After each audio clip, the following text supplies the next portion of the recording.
When you step in this theater, you're stepping into Denver's history. It's just got this magical feel to it. It is Denver's oldest cultural venue. It's the oldest theater in Denver.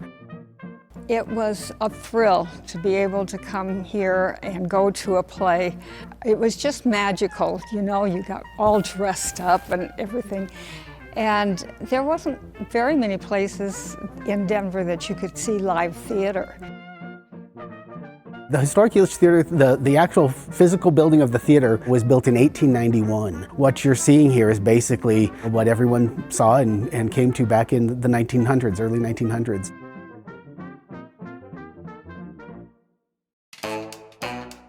We have thousands and thousands of alumni, literally thousands. Antoinette Perry. The Tony Awards are named after her. Cecil B. DeMille, Douglas Fairbanks, Denver boy, got his start here. Sarah Bernhardt, probably the most legendary, famous person who was ever here, I would bet. She was legendary. To see people that you have heard about on TV and this type of thing was just amazing. I mean, we didn't expect famous actors and actresses to come here in Denver, and they did to Elitch Theater.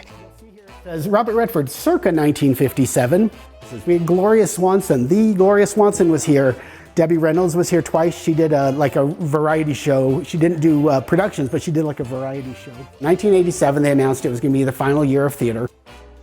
Those years when the theater was closed, there was a big gap in the theater community in Denver. Eventually, the Buell was built and this type of thing, but for a while there really wasn't much of anything. They closed down the theater and they closed down the park. They boarded up all the doors and windows and they fenced the whole thing in, so no people came inside for about 10 years. You can guess what happens when no one comes inside and there's little nooks and crannies. The animals came inside. This theater was clearly never meant to be here 132 years later. There was no foundation, there was no concrete foundation, it was just wood stuck on dirt. The very first phase of the restoration 20 years ago, that was one of the first things we had to do was come in and put a concrete foundation in. There were support posts underneath the theater that were just posts on raw dirt, and the foxes had dug under, so the floor was falling. So the restoration has been a huge project. Historic restoration in general of any building is a huge project. With a wooden building, we had to redo the entire exterior. We had to replace every single board, basically.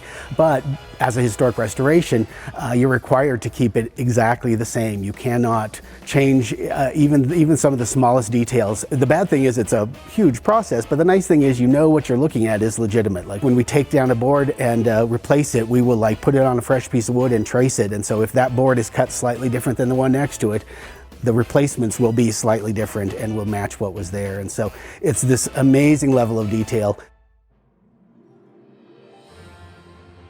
The funding to restore the theater has come from a lot of sources. Mostly have been through grant funding, everything from Colorado State Historic Fund. We got some national funding. The first phase was about $4.5 million. The City of Denver has helped out a lot over the years. But then the day-to-day, the just keeping the lights on and keeping the place open, we really rely on individual donors and people coming to our events and supporting the theater that way. We've been really lucky with a lot of supporters. We just do summer programming. We'll do an occasional winter event. The main thing we do is summer films, and so you can actually sit in this theater and watch a movie. The amazing part about that, this was the first theater in Colorado to show a moving picture back in 1896. Edison's Vitascope was premiered here, so it's kind of fun to sit here, 130 years later and watch a film in that historic spot.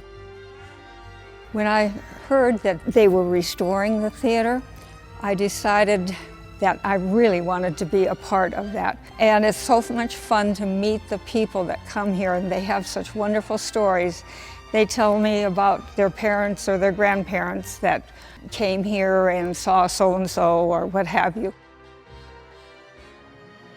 Next summer, we're looking to actually partner up with some local theater groups and do some live theater in here. So we're slowly building up. We're an all-volunteer organization, but we're working our way there. Really start getting people in here, getting these seats used. That's One of the great things about historic preservation is getting people to then use it. You know, we're not just restoring this building so that we can all look at it from the outside and not touch it. You know, the whole reason we're doing this is to get people in the seats and get people experiencing this magical place.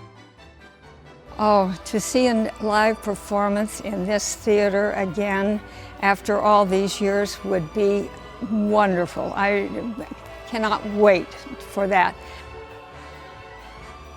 To be able to carry that history into today and be able to do, you know, whatever's current and modern today is going to be amazing. I'm excited.